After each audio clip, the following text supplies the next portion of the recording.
Só aguardar que... E temos, de facto, como podem ver, as saudades da Fórmula 1 a poderem-se começar a matar. Isto porque o tema vai ser mesmo esse. Estão comigo hoje aqui na nossa tertúlia João Carlos Costa, jornalista da Eleven Sports, responsável também sobre a Fórmula 1, e o Ivan Ismael, que, como todos conhecem, a nível dos trabalhos feitos no 16 válvulas, aerodinamicista, engenheiro da parte aerodinâmica da equipa oficial da Alfa Romeo Sauber, e que está connosco para nos trazer aqui alguns dos tópicos que interessam saber nesta altura. Final de janeiro de 2021, está quase a começar oficialmente a Fórmula 1, mas há coisas que precisamos de saber desde já. E eles aceitaram o meu convite, precisamente para esta troca de impressões, onde eu dou as boas-vindas a ambos, espero que se encontrem bem e que, de facto, tenham também tanto gosto nesta conversa como eu vou ter garantidamente. E começava por dar as boas-vindas ao Ivan, e as minhas perguntas vão naquele sentido em que nós estamos de férias da Fórmula 1, vamos dizer assim, eu e o João, mas o Ivan, nesta altura, se calhar é aquela que mais se trabalha na Fórmula 1. Podíamos começar por perceber se é assim, Ivan. Bem-vindo. Olá, obrigado mais uma vez pelo convite e pela oportunidade de podermos falar um bocadinho sobre a Fórmula 1, e agradeço a boa companhia que tenho aqui neste momento convosco. De facto é mesmo isso, Gonçalo. Se a altura que a gente trabalha é agora, imenso.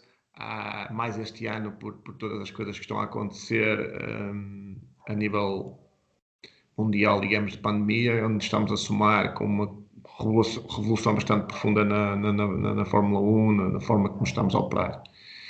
E se esta altura, agora até aos testes de abertura da época é apertada para nós, porque o chassi está a ser definido, tem que ser produzido, tem que ser testado, tudo que é crash test, etc. E depois, acima disso, começam-se a pôr todo o layout aerodinâmico do carro e, portanto, é de facto... até fim de fevereiro são momentos apertados, ainda se consegue refinar talvez mais alguns pequenos detalhes e até começar já a preparar no primeiro pacote aerodinâmico que será introduzido, dependendo, obviamente, dos resultados nas primeiras 5, 7 corridas. É normalmente essa a forma de trabalhar. E, portanto, para nós está a ser uma dor de cabeça imensa, sendo que também já estamos a preparar o carro de 22, onde há uma revolução enorme, não só no carro, mas na forma como trabalhamos, e se calhar é esse tópico que já lá vamos. Portanto, já vamos falar sobre isso e vamos dar também aqui a oportunidade ao João Carlos Costa de, naturalmente, entrar neste nosso diálogo, mas a minha última pergunta antes disso mesmo, perguntava nesta altura o carro de 2021 estará nesta altura a quanto por cento em relação à sua produção total, uma vez que vai ser não o primeiro carro a ser apresentado, mas dos primeiros carros. Estamos a falar já nesta altura de que grau de... Estamos a falar de 85% para cima digamos, de Final SE. Ok. João, bem-vindo. Obrigado, Gonçalo. Boa noite para o Ivan também. Ou bom dia ou boa tarde, depende da hora que as pessoas estejam a ouvir e a ver o teu podcast, Gonçalo. É muito interessante ter alguém como o Ivan para nos explicar aquilo que vai ser o ano de 2021. No outro dia estava a ver um vídeo feito pela Mercedes com o James Allison, o responsável técnico da marca alemã, na Fórmula 1, e ele dizia que não se deixem enganar se alguém vos disser que o carro do próximo ano, 2021, é igual ou é muito parecido com o carro de 2020. É uma mentira, não é verdade. Houve, de facto, muito trabalho que as equipas tiveram de fazer a nível aerodinâmico, a nível dos motores. Eu penso que há entre 7 ou 8 pontos onde há diferenças muito grandes, mas sobretudo é ao nível aerodinâmico que as coisas tiveram que evoluir, neste caso retrocedendo a ideia, em termos de andamento, a ideia eram basicamente duas, e o Ivan, de certeza absoluta, se eu estiver errado, vai-me corrigir. Era tentar reduzir o andamento dos carros, criar menos apoio aerodinâmico, por duas razões, para que o cronómetro também andasse um bocadinho mais devagar por volta, e fala-se em tempos parecidos com os de 2019, e ao mesmo tempo evitar aquelas forças excessivas sobre as cargas, os loads aerodinâmicos sobre os pneus da Pirelli, que tantos problemas deram ao longo, sobretudo de 2020 e também já um bocadinho em 2019. Mas o que eu gostava de perceber com o Ivan é como é que é, primeiro do que tudo, há nas regras algo que dita um trabalho diferente.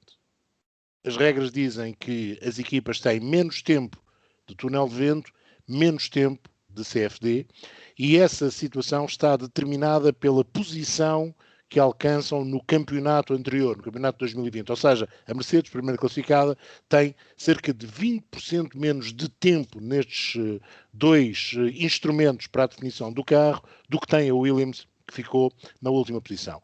Vocês não estão entre as que estão mais afetadas, pelo contrário, mas mesmo assim houve que readaptar toda a forma de pensar no desenvolvimento do carro. Sim, de facto, com estas regras na parte da operação introduziram-se agora, no início deste ano, no janeiro deste ano. No entanto, o carro para 2021, este carro que vai ser apresentado para esta próxima época, aerodinamicamente está 90% desenvolvido antes da entrada das regras. Portanto, essas regras ainda, da forma como eu vejo, não vão afetar muito o desenvolvimento do carro de 2021. No entanto, o carro de 2021 vai ser bastante diferente por imensas razões, como aqui já falámos do ponto que o James Allison toca. Existem vários, desde a aerodinâmica, desde os motores, desde os pneus, desde uma série de regras que eles tentaram introduzir exatamente para aumentar a competitividade entre as equipas. Mas a componente aerodinâmica sofreu, eu diria, eu aponto para o grande passo que eles deram, ou a grande corte que eles estão a tentar fazer na performance aerodinâmica, foi através do corte no floor do carro.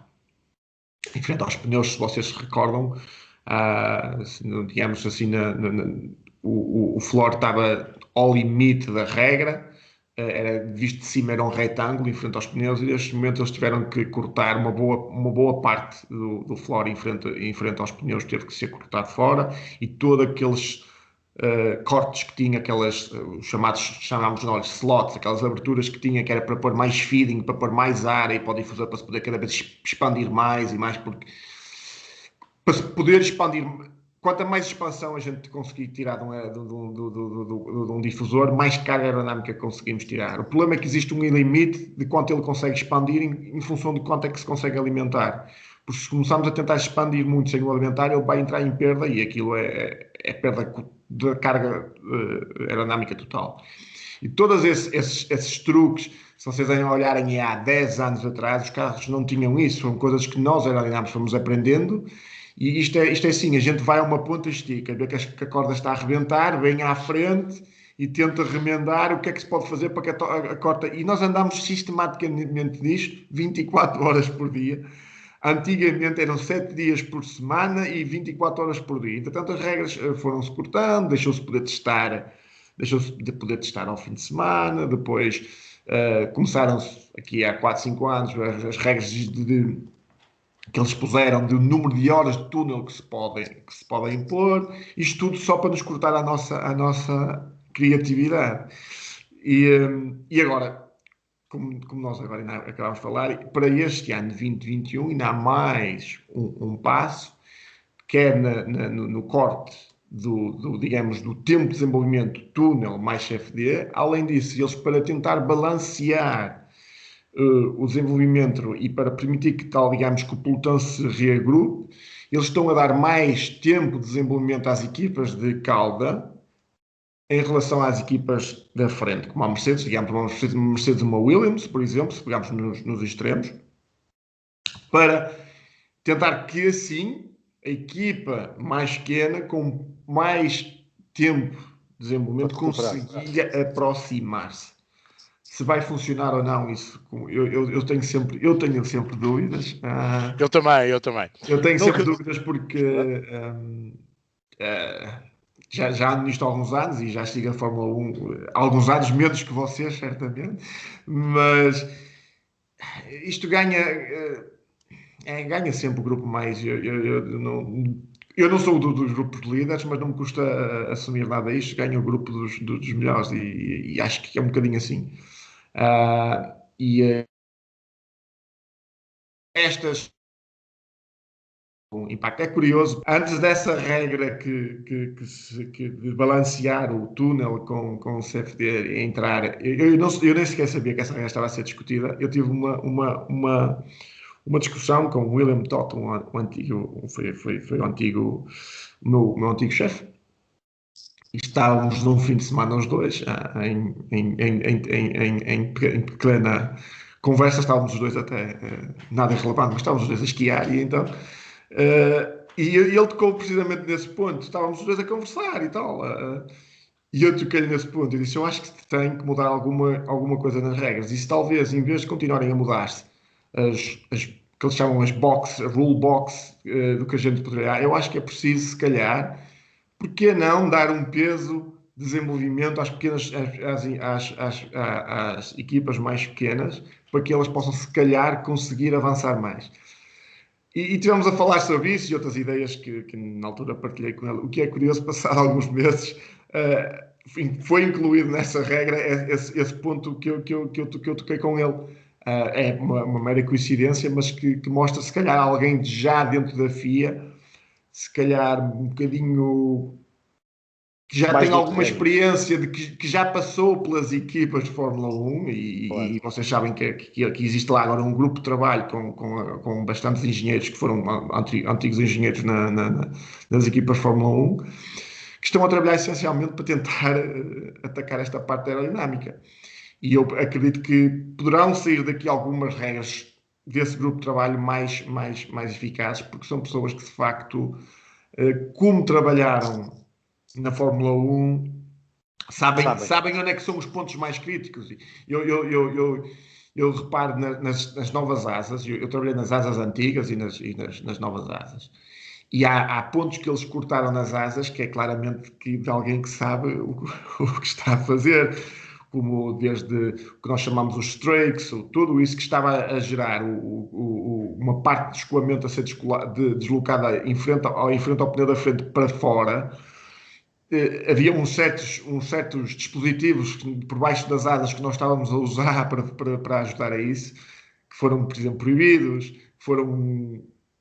regulamentaram que só podiam ter um número mínimo e tinham que estar o mais próximo do centro do carro do que mais para próximo da ponta da asa. Portanto, aquilo é um grupo de trabalho que passou pela Fórmula 1 e sabe o que é que tem que mexer.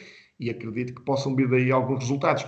Mas eu dou sempre a dúvida, porque acho que uma grande equipa que consegue... às vezes tenho receio que se crie o efeito contrário, que é a equipa mais capaz ainda vai ganhar mais porque eles estão à frente. E sabem o caminho e os outros têm que descobrir. Eu vejo isto desta maneira. Há a probabilidade de uma equipa maior ou melhor, vamos falar assim, melhor, ter a massa cinzenta daquela equipa, o core daquela equipa. Se conseguir encontrar mais formas, provavelmente é porque eles sabem o secret sauce para aquilo. E então, quando se tenta, digamos, voltar atrás, eu acho que eles, como souberam um mecanismo para chegar àquela performance, eu acredito que eles serão capazes, se calhar, de agora, descobrir mais rápido o mecanismo para voltar àquele ponto. Não sei se eu fui claro. Eu concordo com o Ivan, mas gostava de saber, dentro do possível, o que é que afetou mais nas regras em termos aerodinâmicos. Há 3 pontos principais. O Ivan já falou exatamente da parte posterior, no fundo plano. O fundo plano, na parte posterior, todos aqueles orifícios, ranhuras, deixou de poder existir. Há um corte de cerca de 60%, um ângulo, aliás, de 60 graus, ali a 1,80 m depois do centro da roda dianteira, não é? Exatamente. Tudo para trás tem que ter um ângulo e, portanto, é lógico que passa menos ar para o extrator. O extrator também tem os seus apêndices verticais, sejam os principais, sejam os interiores, mais altos, portanto, perdeu ali bastante altura, perdeu 50 milímetros, 5 centímetros, é muito. É muito. É muita coisa. A história das entradas de ar dos travões posteriores não poderem ter aquelas patilhas, vamos chamar assim, tão largas, agora são 4 centímetros mais estreitas do que eram 12, continua a ser na parte de cima, na parte de baixo tem de ser mais estreitas. tudo isto vai fazer o carro perder eficiência aerodinâmica. Diz tudo, Ivan. E para além disso, à frente, debaixo dos bargeboards, também deixou de haver ranhuras. Na zona dianteira do fundo plano, deixou de haver ranhuras. Onde é que, para vocês, foi mais complicado? Ou isto nunca é assim? Funciona sempre como um todo? Na verdade, funciona como um todo e é, digamos, o produto total. Mas o corte de superfície do fundo plano, só por si, o fundo plano é uma superfície com carga aerodinâmica.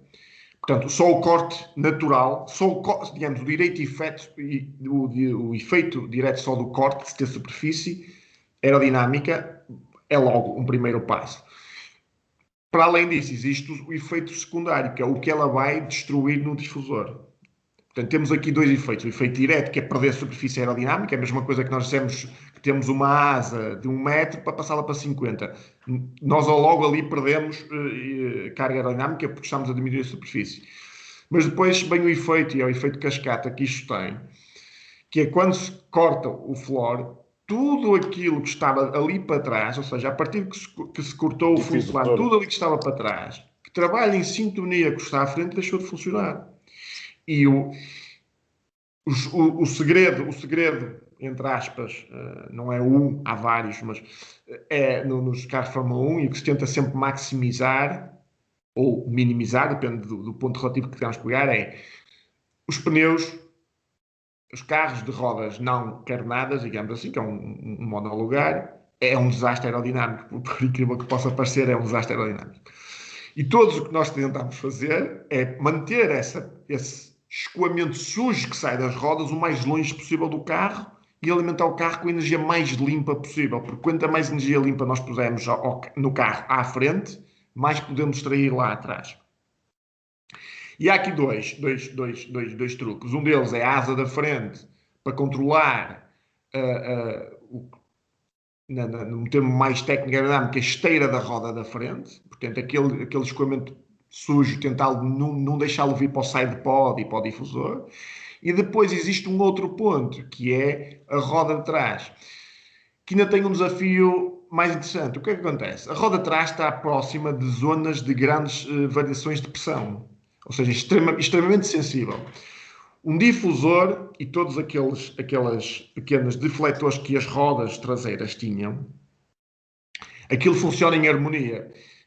Num ponto de vista aerodinâmico, aquilo que está a fazer é, digamos, por exemplo, os difusores que estão na roda estão a tentar criar uma espécie de um selo, selar o difusor para que podemos puxar mais e mais no difusor. A partir que chegamos ali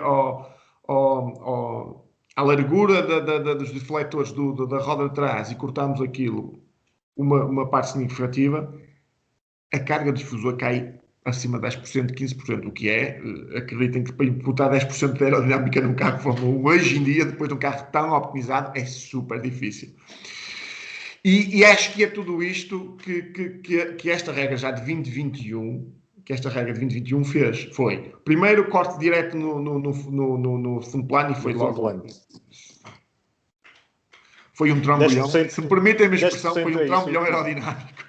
Claro. Sim, falou-se logo de imediato que isso seria pelo menos um segundo, não é? De forma direta. E que estas regras todas misturadas darão 2. É esta a perspectiva. Eu parece também... que é um bocadinho otimista. João, mas aqui... Eu vou dizer, vamos esperar para ver, mas eu não estou a acreditar nesses números muito bem. Eu também não. João, eu tenho que perguntar ao Ivan, porque é óbvio que os engenheiros da aerodinâmica são peritos a surpreender-nos com truques para conseguir dar a volta a este texto. Onde é que vocês foram buscar a compensação para aquilo que se perdeu? Vá, isso aí é que eu estou aqui curiosíssimo, porque de certeza que há truque. Existe o truque, é claro que existe o truque e o truque tanto existe e é por isso que eu digo que duvido sempre das regras, é que eles tentam sempre impor as regras e a gente depois chega lá à pista e afinal às vezes dos 2 segundos que ia perder quando se deu por ela o carro já consegue ficar mais 1 segundo mais rápido. É extremamente o monolugar de Fórmula 1 é extremamente complexo. E não só a aerodinâmica, tudo. É por isso que eu digo, é um conjunto de coisas. O primeiro parte a atacar, que foi essencial e óbvio, é a partir do momento que se tirou aquela parte de floor, aqueles vórtices são todos gerados, quer no difusor, quer os que é definido por tire jet, que é um vórtice que é gerado a partir do contacto do pneu com isso é a nossa dor de cabeça. Tratar desse bichinho é a nossa dor de cabeça. O Fórmula 1 seria sempre muito melhor se não tivesse pneus. Era um avião. E punha soldados ao contrário, era um avião. Isso. E portanto, a primeira coisa que foi tentar tratar disso, porque e tentar, vamos ter por uma maneira mais, como é que eu ia dizer, numa linguagem mais simples, foi tentar preparar, limitar aquela poluição do pneu que antes estava minimizada ao máximo, e com este corte de floor, a parte do difusor externa deixou praticamente de operar. Vocês têm sempre aquele problema do ar sujo, o dirty air é sempre exatamente a vossa maior dor de cabeça. E depois, o primeiro ponto foi logo atacar aí, ver como é que podemos pôr esse bichinho de volta no seu lugar.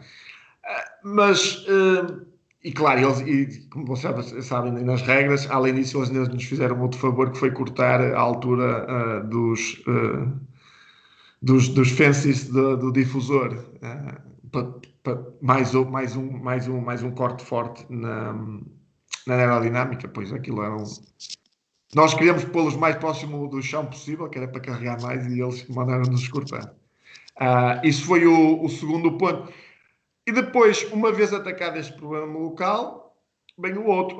Quanto é que nós perdemos em carga dinâmica? Como é que vamos rebalancear o carro todo novamente? Em função dos pneus, normalmente o carro tem duas componentes. Tem o chamado mechanical balance e o aero balance. E nós temos que jogar com estes dois, com o balanço mecânico e com o balanço aerodinâmico, estar em harmonia para que o carro seja, primeiro, fácil de conduzir, dentro do possível. Um carro nunca é fácil de conduzir. E para que o carro esteja balanceado, não seja agressivo, não tenha reações estranhas na travagem ou na saída, etc, etc. E então o ponto a seguir foi vir para a asa da frente e para a asa de trás para voltar a balancear tudo. Eu acredito que hajam equipas que possam até não ter perdido performance nenhuma de um ano para o outro. Pois, eu também fica-me essa ideia que aquilo que a Federação Internacional e a Liberty pensaram foi bem pensado, mas as equipas vão dar a volta por cima. Por exemplo, eu não sei até que ponto estes novos pneus para 2021, que são mais duros e sobretudo mais pesados, o conjunto de um jogo de pneus pesa mais 3 kg, também por isso os carros agora têm um peso mínimo aumentado em 3 kg. Antigamente era 746, agora 749. Isso teve influência, Ivan?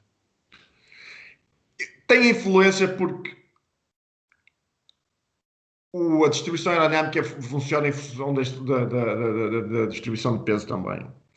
E, por acaso, isso é um outro ponto muito interessante para acrescentar a nossa conversa, é que os carros de Fórmula 1 continuam sistematicamente mais rápidos, mesmo depois de quase de ter posto 100 kg em cima. Que é outro ponto que, às vezes, nós não tocamos. E que só mostra ainda mais o poder que existe no desenvolvimento. Porque se não se fizessem estes sistemáticos aumentos de peso, imagina onde estaria a performance no carro de Fórmula 1. E que é possível, mas algumas delas são por segurança, e muito bem, eu não estou aqui a dizer que não se tem o que fazer, mas só para mostrar que eu acho que é de facto difícil, e eu vejo isto de uma maneira, para terminar, que é difícil trabalhar este desenvolvimento, porque, repara, uma equipa Fórmula 1 tem, vamos supor, 100 engenheiros aerodinâmicos, ok? Vezes o número de equipas que estão no pelotão, esse grupo de engenheiros aerodinâmicos que estão a competir com 5, 6, 7 engenheiros nessa equipa de research da FOM ou da FIA. Acho difícil que 7 consigam bater 500. E por isso é que eu acho, por isso é que eu acho que é natural que algumas previsões que se façam, que vai acontecer assim, falhem, porque é uma luta desigual e, portanto, eu acho que é mesmo difícil para essas... Ivan, e perguntava eu, um dos objetivos também para estas regras passavam por haver mais ultrapassagens. Perde-se, uma vez que há menos apoio, perde-se essa oportunidade ou, pelo contrário, vai permitir algum tipo de abordagem diferente e os pilotos têm que se adaptar precisamente para este novo carro? É assim, os carros vão ser muito diferentes, mas os pilotos são pessoas que... Os pilotos têm uma capacidade de adaptação aos lugares muito rápida. E então, se for um grande piloto, ainda mais rápido é. Portanto, eu por aí não vejo grandes problemas. Eu acho que é mais fácil pôr um piloto preocupado pôr um circuito que ele nunca andou, numa pista que não tem grip, numa pista em que nunca trabalhou no simulador, nem que a equipa tem dados nenhuns de... Eu acho que por aí é que se aumenta a competitividade. Eu continuo a acreditar e posso estar errado.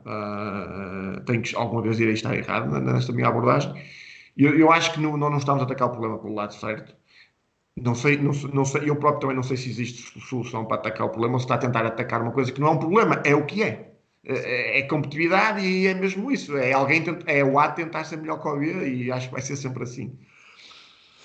Eu aí concordo totalmente. Aliás, eu vejo a Fórmula 1 como um produto de evolução e, portanto, quando se tenta voltar para trás, não se está a ir no caminho certo. Entende-se que é preciso, de vez em quando, voltar atrás, até porque os circuitos não estão adaptados à performance destes carros. Exato. Estes carros não serão... Nós vimos isso ainda no Abu Dhabi, com aquelas voltas do Renault com o Fernando Alonso, um carro que tem 15 anos, ou tinha na altura 15 anos, e vimos que o carro era mais lento no circuito tudo, não muito mais lento, mas mais lento. A curvar a determinada altura, na maior parte das curvas, era mais lento, mas depois era mais ágil do que estes Fórmula 1 atuais, que são demasiado grandes, demasiado pesados. Não há nenhum carro, a não ser para aí o Maybach, que tenha 5,30 metros como tem o Fórmula 1. Não é? Portanto, é um bocado antinatura até, olhar para um carro destes na Fórmula 1 e ver aquela, usando um termo muito popularucho, banheira. Mas a verdade é que a evolução nos levou a isso, a tecnologia híbrida levou-nos a isso, a aerodinâmica acaba por nos levar a isso, e era um bocado nisso que eu queria pegar. Ivan, para 2022, onde de facto há alterações pesadas em termos aerodinâmicos e há, sobretudo, uma alteração que se tem falado pouco, mas que vai fazer de certeza absoluta repensar o carro de Fórmula 1, que são os ajantes de 18 polegadas e a forma como os pneus deixam de fazer o trabalho da suspensão como fazem estes, onde a borracha do pneu é responsável por uma grande parte do trabalho de suspensão. É a partir de uma folha branca aquilo que vocês fizeram? Ou mesmo assim não é tanto? Eu ia dizer, não é praticamente, acho que posso dizer que é 100% começar do zero. Precisamente a nível aerodinâmico, tocando logo no nível aerodinâmico, no qual eu estou, é mais a minha área, como eu estive a falar na nossa parte inicial, nós tentámos trabalhar com esse escoamento sujo dos pneus. É a coisa mais crítica para nós como engenheiros aerodinâmicos. E precisamente o que vai mudar para as regras do próximo ano são os pneus. E existe um outro problema técnico que é, na parte de desenvolvimento do carro, existe o CFD, que é um mundo digital, existe o túnel, e depois existe outra coisa, que é o que conta, é a pista. Nem o CFD nem o túnel são representações nenhumas da pista. São tentativas de aproximações com imensos erros. E qual é um dos maiores erros? São os pneus. Ok. A reação. Porque os carros são testados em túnel à escala. Feito por um pneu, que é à escala, que nem sequer apresenta o comportamento do pneu que está na pista. O que é que eu vejo para a época 22? Estão agora a fazer essas mudanças para novas jantes, novos pneus, portanto está a começar do zero, a tocar no ponto que é mais crítico para o desenvolvimento aerodinâmico do carro, que é os pneus. E que são a maior dor de cabeça nos túneis para correlação, é precisamente a não correlação dos pneus de túnel com os pneus de pista. E portanto acho que aí essa parte vai ser, a nível aerodinâmico, a mudança de pneu, perceber a tire wake e como andar com isto. acho que vai ser o primeiro desafio e talvez o mais difícil. No entanto, para as regras de 2022, o que acontece é que eles limitaram imenso ao que se pode fazer. Ou seja, existe uma boa quantidade de peças no carro que serão, à partida, standards para todas as equipas. E quais nós não podemos tocar. Vai limitar, obviamente, muito o desenvolvimento, e eu acredito que essas regras essas sim poderão fazer aproximar o pelotão. Mas por um simples motivo, é que eles, no fundo, limitaram o desenvolvimento e disseram estes carros têm que ter todas estas peças. Acho que não há aqui muito honestamente, nenhum trabalho de research enorme, com todo o respeito que tenho por trabalho que eles feiram. Acho que eles não fizeram um trabalho de research enorme, eles apenas chegaram à conclusão que, se calhar, é impossível mesmo parar esse grupo de engenheiros de aerodinâmica, a não ser obrigado a eles todos a usar a mesma peça. É assim a maneira que eu estou a ver. Não sei se estou certo ou não, vamos ver, mas acho que essa foi um bocado a alternativa que eles introduziram. Claro, depois mais as alternativas dos pneus, que depois aí isso vai dar outras dores de cabeça, que é perceber como é que estes pneus... As próprias jantes, inclusivamente, o espaço... Exatamente. Gestão de temperatura de pneus. Há outra coisa que está escondido e que se nós perdemos muito tempo é fazer a gestão de temperatura de pneus, que é através das condutas de ar, são mais do que apenas condutas de ar. Há muito segredo lá dentro para manter a temperatura dos pneus. Até na janta, a própria janta tem uma quantidade de segredos que ninguém vê, mas é aquela parte que ninguém vê, lá dentro está. São... Ivan. Diz, Gonçalo, força, João. Não, força. Não, eu Sim, força.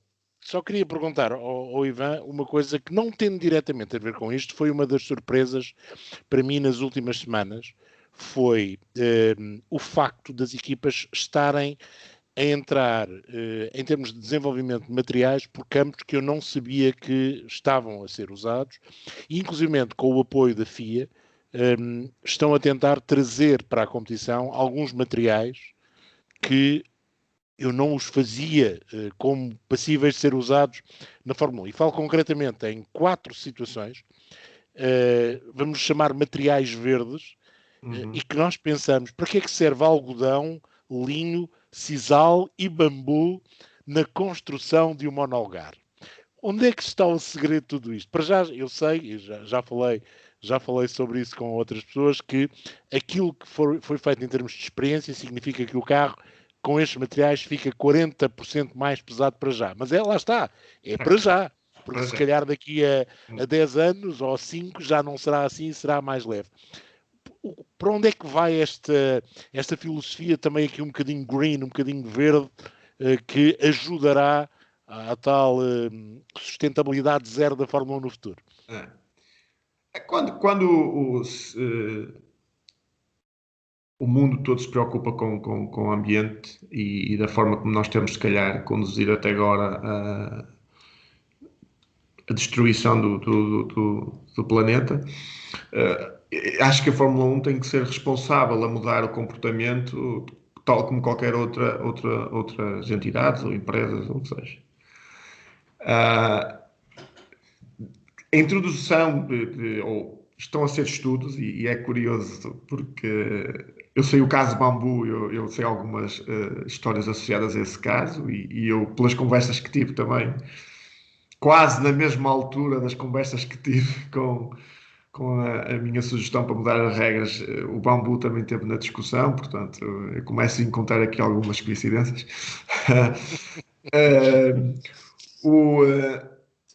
O Bambu está a ser muito trabalhado, e eu sei quem tem estado a botar alguns research associados ao Bambu e dos resultados impressionantes que o Bambu tem a nível de competição, por exemplo, no carbono. Depende do tipo de bambu, foi aí que eu aprendi que existem vários bambus e uma série de processos que se tem que fazer para o bambu ser uma alternativa, ou, por exemplo, um equivalente de fibra de carbono, ou quer que seja. E há bambus que têm preços verdadeiramente assustadores, não é? E depois existe outra coisa, eu acredito que o bambu...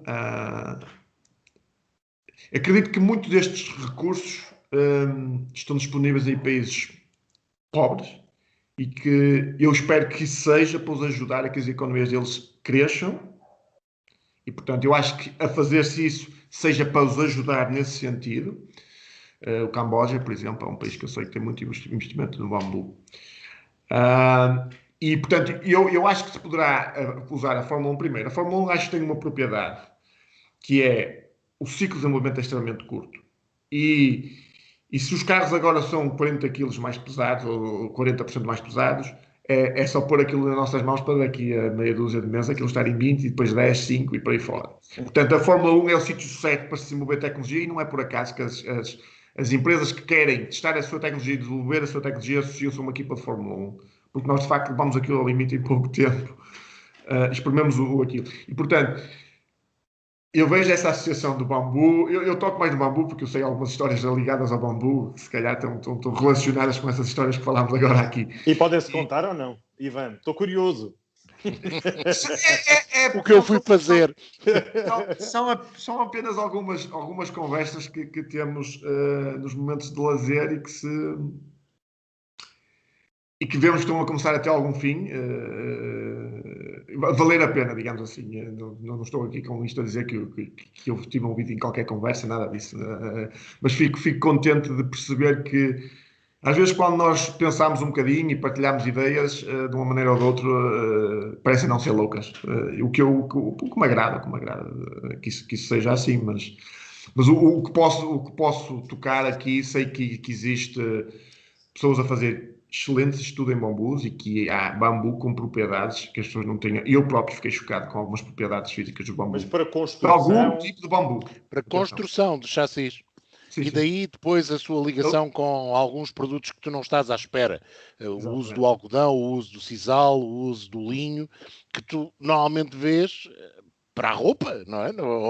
Ou para coisas que nós usamos, seja vestidos, seja na cama onde dormimos, e não estás à espera de ver associado a estes materiais a sua utilização na construção de carros de Fórmula 1 ou de outra coisa qualquer, não é? Mecânica, por assim dizer. Exatamente. Mas digamos, o próprio carbono é no fundo isso, não é?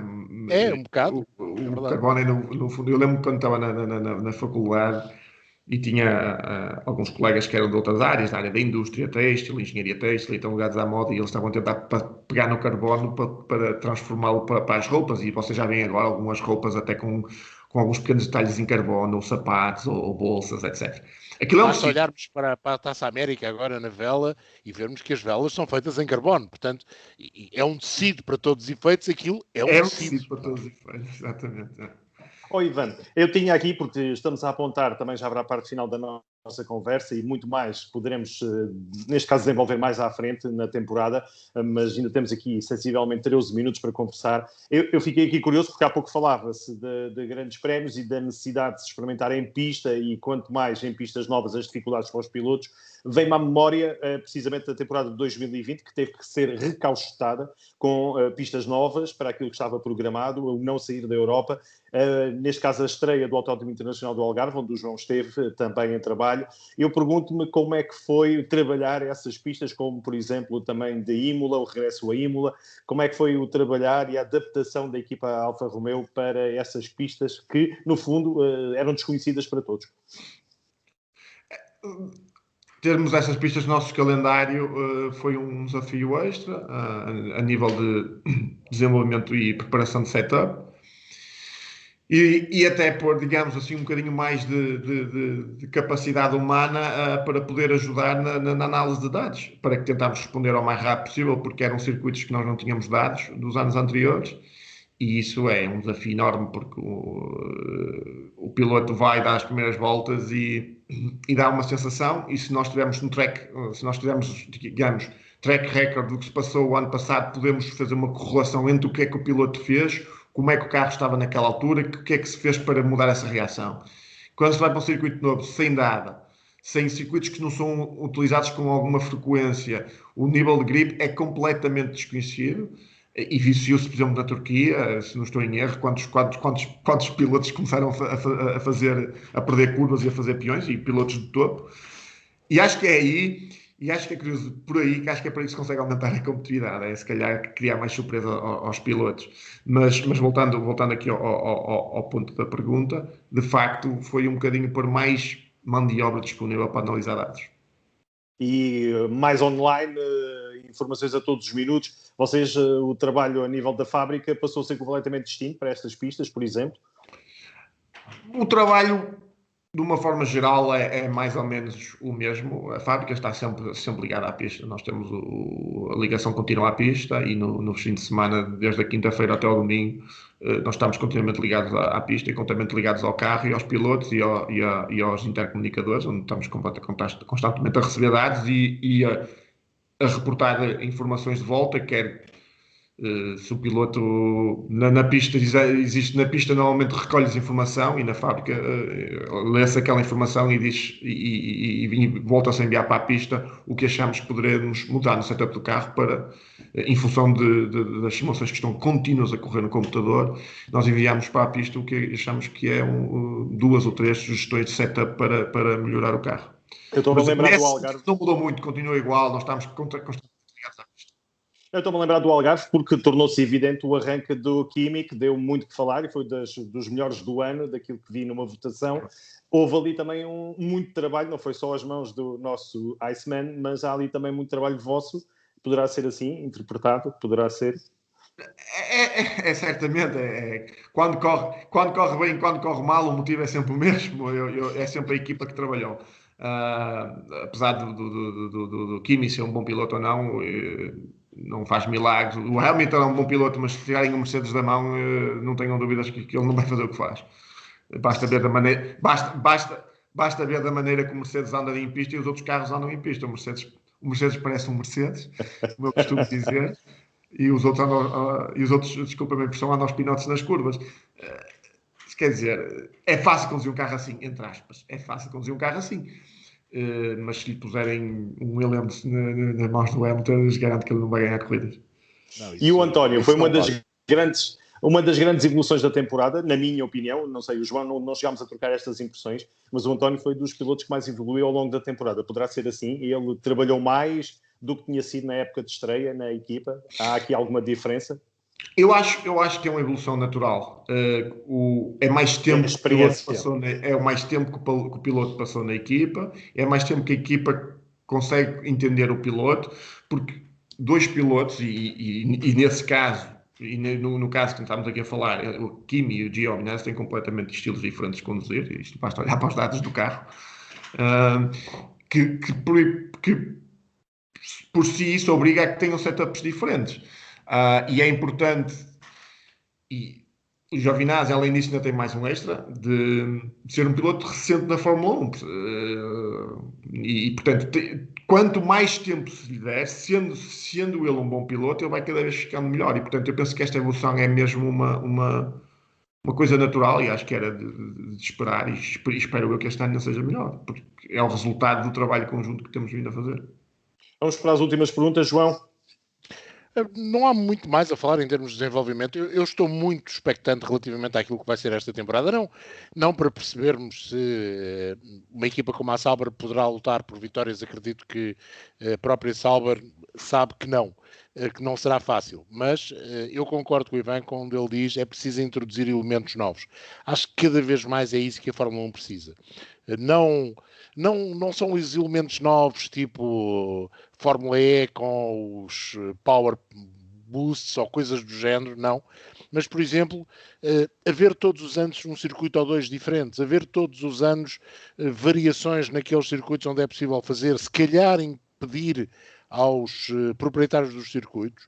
Eu estou a pensar, por exemplo, em Silverstone, sobretudo os circuitos mais novos que têm mais espaço e que normalmente são muito planos e, portanto, facilitam até a obra. Tentar arranjar variantes. Acho que se caiu num hábito que acaba por levar as equipas, os pilotos, a ter sempre o mesmo tipo de performance. E se forem confrontados com asfaltos novos, com circuitos novos, com pequenas diferenças, veja-se aquilo que aconteceu no Bahrein, de uma semana para a outra, só porque o circuito era diferente. Teoricamente nós não pensávamos numa revolução daquelas. Exato. E uma pista que tinha muito pouco muito pouco interesse, digamos, ainda que eu gosto muito de circuitos rápidos e, portanto, para mim está ótimo, mas em teoria tinha muito pouco interesse. Bastou uma curva que era diferente de todas as outras, que sujeitava os carros a um tratamento aerodinâmico fora do comum naquela sequência desses, e tudo se alterou. Todas as equipas tiveram problemas, todas elas tiveram de trabalhar mais. E, portanto, eu concordo com o Ivan que é preciso isso, é preciso introduzir novidades na forma como o calendário se planifica. E eu costumo dizer que 2020 teve muitas coisas menos boas, mas em termos de desporto automóvel, no geral, e em termos de Fórmula 1 em particular, trouxe-nos isso, trouxe-nos pelo menos a capacidade de não ter medo. E eu acho que o Ivan, e essa era a minha pergunta, também concorda, nós descobrimos em 2020 que nem tem de ser tudo by the book. Se calhar o elemento surpresa aumenta substancialmente todo o trabalho, não é? É mesmo isso. Eu acho que ainda há aqui um dado que por acaso tenho vindo a pensar na minha cabeça e ainda não tive a oportunidade de o partilhar com outras pessoas com algumas ligações maiores à Fórmula 1, que é esta sugestão aqui dos circuitos. Eu vou introduzir aqui uma palavra: circuito segredo, ou seja, sim, o circuito é revelado quando as equipas chegaram à pista na quinta-feira. Não há pilotos nos simuladores a testar aquele circuito. Porque nós podemos fazer isso agora. As equipas todas elas, ou quase todas elas, têm simuladores. Os pilotos chegam à pista, sabem qual é o diferencial setup que têm que fazer na curva, à entrada, à saída, brake balance, fazem aquilo de olhos fechados. Já está afinado. Está tudo afinado. Se nós introduzimos circuitos novos, é ótimo. Mas se introduzimos circuitos novos, e se eles souberem quais são, não deve demorar 2 dias a eles ter aquilo num computador. E eu acho que às vezes não é preciso ir mais longe. Se mesmo chamar circuito segredo, as equipas chegam à quinta-feira ou sexta-feira e o circuito vai ser este. Dentro daqueles... Porque há circuitos que se calhar nos vão permitir flexibilidade. Portanto, é só arrumar, entre aspas, umas barreiras, se assim quisermos, e podemos fazer aqui um circuito diferente. E isso é um sempre para aparelhar. Eu acho que é o grande investimento, em termos de...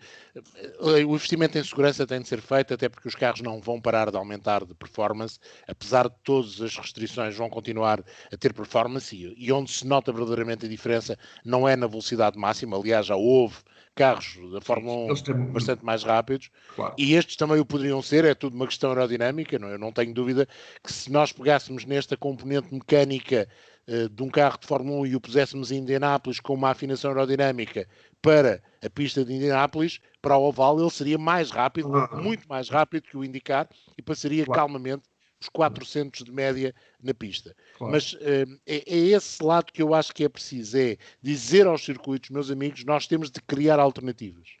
Vamos ter que... É mais fácil fazer no circuito de Portimão, e estou aqui a dar um exemplo, do que fazer no Estoril. Não é? Claro, o Estoril tem um espaço muito limitado. Não foi pensado para isso. Portimão ocupa um espaço físico, em termos de terreno, muito maior. E quem diz Portimão, diz o Bahrein, diz Silverstone. Monza, se calhar, tem dificuldade porque está dentro de um parque natural, portanto, sim. Difícil de mexer. Mas há circuitos que foram criados de raiz nos últimos 15 anos, sobretudo aquilo que nós dizemos, os circuitos Tilke, ou parecidos com os circuitos Tilke, têm essa capacidade. E acho que é o investimento que eu pediria aos proprietários dos circuitos, era poder oferecer isso. E se calhar apostarem em reasfaltar as pistas mais vezes. Eu sei que não é barato. Estamos a falar de um investimento de 600 mil euros. É muito dinheiro. Faltar mais vezes, trazer componentes diferentes. Lá está o que eu dizia há bocado. 2020 mostrou-nos isso, mostrou-nos que o fator surpresa, aqui foi uma surpresa forçada, porque tivemos de ir à procura de circuitos que já não estavam no calendário ou que nunca estiveram, como era o caso de Portimão, trouxe-nos as melhores corridas. É verdade. É um ensinamento que fica. Teve muita coisa má e que se está a continuar em 2021, mas vamos acreditar que aquilo de bom que trouxe seja aproveitado e que permita que a Fórmula 1 continue a ser o que é, cada vez melhor. E a surpreender-nos. Muito bem. Acho que não poderíamos terminar de melhor forma do que estes tópicos que estamos a dar de sugestão para o futuro da Fórmula 1 e, no fundo, esperarmos pela nova temporada. Só me resta agradecer a ambos pela oportunidade. Ivan, os votos de boa sorte para o resto do trabalho que ainda falta nesse Alfa Romeo Sauber, que estará quase a ir para a pista. E ao João também, desejar-lhe aqui muitas felicidades em mais um ano de trabalho.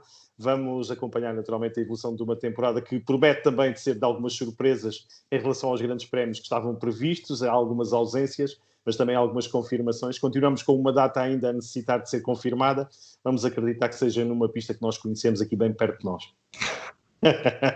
Ivan, boa sorte. Senhores, muito obrigado. Obrigado, muito obrigado. Um bom ano também. E obrigado pela oportunidade. Obrigado. Obrigado.